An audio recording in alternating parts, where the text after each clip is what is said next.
எங்களை பொறுத்தளவுக்கு கிட்டத்தட்ட ஒரு மாத காலத்துக்கு முன்னால், ஒரு 20 நாட்களுக்கு முன்னால் சுமார் எங்களுக்கெல்லாம் கழக பொதுச் செயலாளர் அவர்கள் ஒரு பொறுப்பை அறிவித்தார்கள். அப்ப பாத்தீங்கன்னா இந்த கேள்வி நீங்க அங்கேயும் கேட்டீங்கன்னா பதில் சொல்ல முடியல. அப்பவே எனக்கு தெளிவா ஒரு கடிதத்துல நானும் விஸ்வநாதன் அவர்களும் அன்பழகன் தங்கமணி கிட்டத்தட்ட ஒரு 10 பேர்கள் அதுல பாத்தீங்கன்னா எங்களுக்கு கொடுத்த பதவிகளை எங்க துணை பொதுச் செயலாளர் அமைச்சர் இந்த பதவியெல்லாம் நாங்கள் எங்களுக்கு வேண்டாம் என்று அந்த கடிதத்தில் குறிப்பிட்டு நாங்கள் உறுப்பினராக இருக்கிறோம்.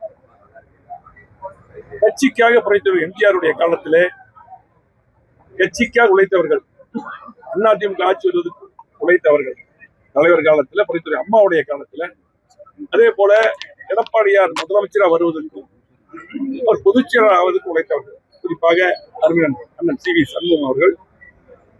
உங்களுக்கு இந்த எத்தனை வழக்குகள் அவர் பார்த்தார்கள். அதே போல முழுமையாக அன்னைக்கு பொதுச் செயலாளர் ஆவதற்கு எல்லா மாவட்டத்திலிருந்தும் பொதுக்குழு. ஆகவே இன்னைக்கு நான் பேசும்போது சரி, அண்ணன் சி வி சண்முகம் பேசும்போது, மொத்தம் விசுவாசம் பேசும்போது எல்லாருமே ஒரு பொதுச் செயலாளர் அப்படின்னு சொல்லிட்டு, ஆனால் அன்னைக்கு அவர் சொன்னபடி நாங்கெல்லாம் பிரிந்து 2 வாரம் தான் வந்தோம். இதுக்கு முன்னால் ஜார்ஜ் அணி பிரிந்த போதும் எப்படி நடந்துட்டாங்களோ, ஓபிஎஸ் பிரிந்த போதும் எப்படி நடந்தாங்க, அதே அடிப்படையில் நாங்க எல்லாத்துக்குமே அந்த எல்லா பழைய பதவிகள் அப்படியே தொடர்ந்து சொல்லி சொன்னதுக்கு அப்புறம் நாங்கள் கையில் சேர்ந்தோம். அவர் இதுவரையில் அது பண்ணல. அது மட்டும் இல்லாம பாத்தீங்கன்னா பொதுக்குழு உறுப்பினர்கள் நாங்க பொதுக்குழு கூட்டி தோல்வியை பற்றி ஆராய்ச்சி சொல்லியிருக்கோம். அதே போல பாத்தீங்கன்னா இன்றைக்கு எந்த முடிவு எடுக்கிறதுக்கும் நாங்க ஒரு கமிட்டி போடணும்னு சொல்லியிருக்கோம்.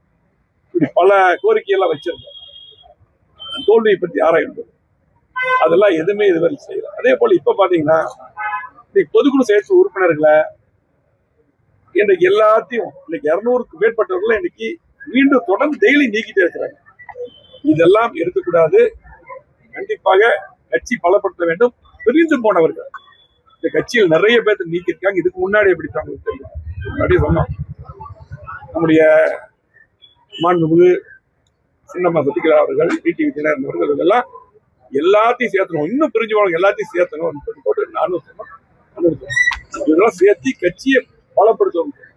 இதெல்லாம் நடைபெறல. இன்னைக்கு பாத்தீங்கன்னா நாங்க எப்பவே போராட்டம் பண்ணோம். எங்களுக்கு திரும்ப அந்த அறிவிப்புல எனக்கு துணை பொதுச் செயலாளர்னு சொல்லி போட்டு அறிவிச்சிருந்தாங்க. இன்னைக்கே நாங்க எல்லாருமே எங்களுக்கு எப்ப அவர் சொன்ன வார்த்தையை காப்பாற்றி பழையபடி அந்த பொறுப்புகள்லாம் வழங்கி எல்லாத்தையும் ஒன்று சேர்த்தாரோ அப்பதான் எங்களுக்கு மற்ற பொறுப்புகள் கொடுத்த பழைய பொறுப்புகள் எல்லாம் அறிவிச்சா நாங்கள் ஏற்றுக்கணும் சொல்லி தெளிவா சொல்லியிருந்தோம். அது தொடருது. ஏன்னா இதுக்கு நாங்க பதில் கேட்டீங்க, என்னால பதில சொல்ல முடியல, கூட்டத்தில் சொல்ல முடியல. அதுக்கு தான் இங்கேயே கேட்டீங்க சொன்னோம்.